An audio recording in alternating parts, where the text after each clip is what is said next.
വൻ വാർത്ത തുടരുന്നു. അങ്ങേയറ്റം അലോസരപ്പെടുത്തുന്ന നൊമ്പരപ്പെടുത്തുന്ന ഒരു വാർത്തയുടെ മണിക്കൂറുകളാണ് നമ്മൾ കടന്നു പോകുന്നു. മിഥുനൊന്ന് പാവം 8ാം ക്ലാസ് വിദ്യാർത്ഥിക്ക് കുറ്റകരമായ ഉദ്യോഗസ്ഥ അധികൃത അനാസ്ഥ കൊണ്ട് ജീവൻ നഷ്ടപ്പെട്ടതിന്റെ നടുക്കുന്ന മണിക്കൂറുകൾ പോകുന്നു. വലിയ പ്രതിഷേധം സ്കൂളിന് മുന്നിലടക്കം ഇപ്പോൾ സംഭവിക്കുന്നു. എന്താണ് സംഭവിച്ചത്, ആരാണ് ഉത്തരവാദി, ഉത്തരവാദിത്തപ്പെട്ടവർ ആരെന്ന ചോദ്യം പൊതുസമൂഹം ഉയർത്തുമ്പോഴും കൃത്യമായ മറുപടി പറയാതെ പല വകുപ്പുകൾ തമ്മിൽ പഴിചാരി മുന്നോട്ട് പോകുന്ന ബാലിശ്യമായ ന്യായീകരണങ്ങൾ നൽകുന്ന മണിക്കൂറുകൾ കൂടി ഇപ്പോൾ അശ്വിൻ ബാലായി നമ്മോടൊപ്പം ചെയ്യുന്ന. അശ്വിൻ, ഇപ്പോൾ പ്രതിഷേധം അവിടെ തുടരുകയാണെന്ന് മനസ്സിലാക്കുന്നു. ഈ പ്രതിഷേധം എവിടെയാണ് നമ്മൾ ദൃശ്യങ്ങൾ കാണുന്നത്? സ്കൂളിനകത്താണോ? എന്താണ് സംഭവിക്കുന്നത്?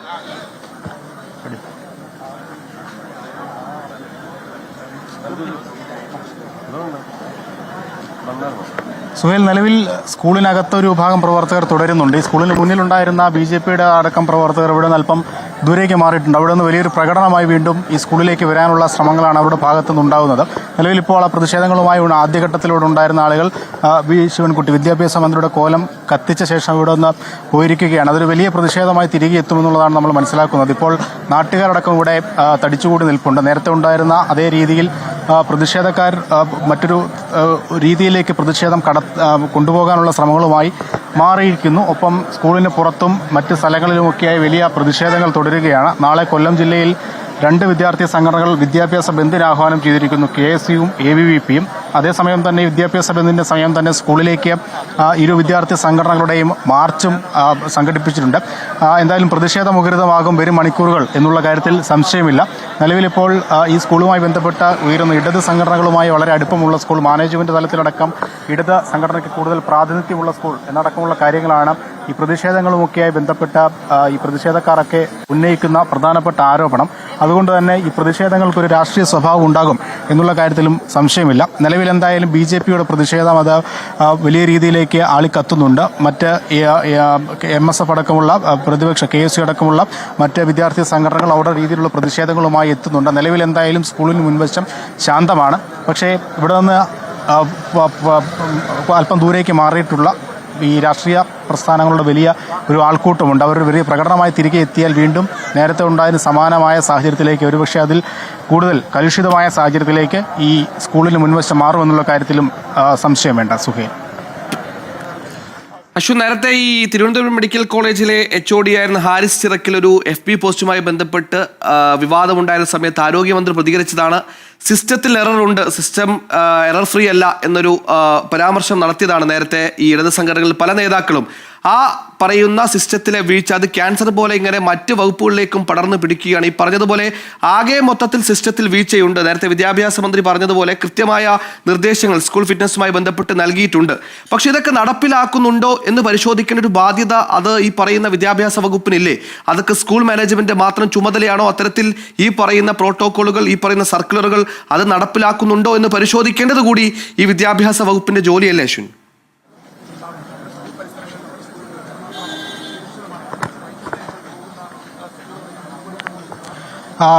സ്വാഭാവികമായും ഇങ്ങനെ ഒരു സംഭവം ഉണ്ടാകുമ്പോൾ അതിൻ്റെ കുറ്റക്കാർ ആരൊക്കെയാണ്, അത് ഏതൊക്കെ തലത്തിലേക്ക് അതിൻ്റെ വ്യാപ്തി വ്യാപിക്കും എന്നുള്ള കാര്യമെല്ലാം പരിശോധിക്കേണ്ടതാണ്. ഈ അപകടം നടന്ന മണിക്കൂറുകൾ മാത്രമാണ് പിന്നിടുന്നത്. അതിനോടകം തന്നെ ഈ സംഭവത്തിൽ ആർക്കൊക്കെ വീഴ്ച സംഭവിച്ചു എന്നുള്ള കാര്യത്തിൽ ഏകദേശ ധാരണയായിട്ടുണ്ട്. അതിൽ ഒരു വിഭാഗത്തെ മാത്രം, അല്ലെങ്കിൽ ഈ വിദ്യാഭ്യാസ വകുപ്പിനെ മാത്രം കുറ്റം പറയാനാവില്ല. അതേസമയം വിദ്യാഭ്യാസ വകുപ്പിൻ്റെ വലിയ കുറ്റകൃത്യം അല്ലെങ്കിൽ അവരുടെ ഭാഗത്തുനിന്നുണ്ടായിട്ടുള്ള വീഴ്ച അത് മറച്ചു വെക്കാനുമാവില്ല. നിലവിലിപ്പോൾ KSEB അടക്കം ഈ വിഷയത്തിൽ സ്വീകരിച്ച ഉദാസീന നിലപാട് അത് വലിയ ചർച്ചയാകുന്നുണ്ട്. സ്കൂളിൽ നിന്ന് വാക്കാലാണ് അറിയിച്ചതെങ്കിൽ പോലും അത് സ്കൂളുകാരുടെ ഭാഗത്തു നിന്നുള്ള വലിയ തെറ്റ്. ഇത്തരത്തിലൊരു സംഭവം ഉണ്ടെങ്കിൽ അത് രേഖാമൂലം പരാതിയായി നൽകേണ്ടതാണ്. അത് അവിടെ അതിൻ്റെ പരിഹാര മാർഗങ്ങൾ കണ്ടെത്തേണ്ടതാണ്. പക്ഷേ സ്കൂളിൽ നിന്ന് വാക്കാലാണ് പറഞ്ഞത്. പക്ഷേ വാക്കാലാണെങ്കിൽ പോലും അതിൻ്റെ ഒരു വ്യാപ്തി, സ്കൂളിലുള്ള ഒരു പ്രശ്നം കണക്കെടുത്ത് സ്കൂളാണ് എന്നുള്ള പരിഗണന നൽകി വാക്കാലാണെങ്കിൽ പോലും ആ പ്രശ്നം പരിഹരിക്കുക എന്നുള്ള ഒരു ഇടപെടൽ അത് KSEBയുടെ ഭാഗത്തുനിന്ന് ഉണ്ടാകേണ്ടതായിരുന്നു. നിർഭാഗ്യവശാൽ അതും ഉണ്ടായില്ല. എന്തായാലും ഈ അപകടത്തിന് ശേഷം ആ KSEB ഉദ്യോഗസ്ഥർ ഇവിടേക്ക് ഓടിയെത്തി പരിശോധന നടത്തി എന്താണ് അപകട കാരണം എന്നുള്ള ഒരു പ്രാഥമിക പരിശോധന അവരുടെ ഭാഗത്തുനിന്നുണ്ടായി. ഒരുപക്ഷെ ഈ കാര്യം വിളിച്ചു പറഞ്ഞപ്പോൾ ഈ ശുഷ്കാന്തി KSEBയുടെ ഭാഗത്തുനിന്ന് ഉണ്ടായിരുന്നെങ്കിൽ ഒരു 15 വയസ്സുകാരന് ജീവൻ നഷ്ടപ്പെടുന്ന സാഹചര്യം ഉണ്ടാവില്ലായിരുന്നു എന്നുള്ളതാണ് മറ്റൊരു കാര്യം. എന്തായാലും അപകടം നടന്നു, വലിയ പ്രതിഷേധങ്ങളിലേക്ക് കാര്യങ്ങൾ പോകുന്നു. പ്രതിക്കൂട്ടിലായിരിക്കുന്നത് പ്രധാനപ്പെട്ട വകുപ്പുകളാണ്. വിദ്യാഭ്യാസ വകുപ്പ്, വൈദ്യുതി വകുപ്പ്, ഒപ്പം ഈ സ്കൂളിന്റെ മാനേജ്മെന്റ് എല്ലാം ഒരു വിഭാഗത്തിൽപ്പെട്ട ആളുകളാണ് എന്നുകൂടി പറയാതിരിക്കാനാവില്ല. എന്തായാലും വലിയ രീതിയിലേക്ക് പ്രതിഷേധങ്ങൾ കടക്കുകയാണ്. സ്കൂളിന് മുന്നിൽ ഇനി പ്രതിഷേധങ്ങൾ ഉണ്ടായാൽ അതിനെ ചെറുക്കാനുള്ള നടപടികളിലേക്ക് പോലീസ് കടക്കുന്നു. ഒരുപക്ഷെ ഈ നമ്മൾ നേരത്തെ പറഞ്ഞതുപോലെ ഇവിടെ നിന്ന് മടങ്ങിപ്പോയ പ്രതിഷേധക്കാർ തിരികെ എത്തിയാൽ ആദ്യം കണ്ട പോലീസിന്റെ ഇടപെടലായിരിക്കില്ല ഇനി ഉണ്ടാവുക എന്നുള്ളതും പ്രധാനപ്പെട്ടതാണ്. കാരണം ഇവിടെ നിന്ന് ആളുകളെ മാറ്റാൻ പോലീസ് നിർബന്ധിതരാകുന്നുണ്ട്. നിലവിൽ നാട്ടുകാർ മാത്രമാണുള്ളത്. പ്രതിഷേധക്കാർ ഇവിടെ നിന്ന് മാറിയിട്ടുണ്ട്. അവർ തിരികെ എത്തുന്ന സമയം അത് അല്പസമയത്തിനുള്ളിൽ തന്നെ തിരികെ എത്തും. ആ സാഹചര്യത്തിൽ എന്താകും ഇവിടുത്തെ അവസ്ഥ എന്നുള്ള കാര്യത്തിൽ നമുക്ക് പറയാനാവില്ല. എന്തായാലും പ്രതിഷേധങ്ങൾ ഇനി ഉണ്ടാകുമെന്നുള്ള കാര്യത്തിലും സംശയമില്ല. സുഹൃത്ത്,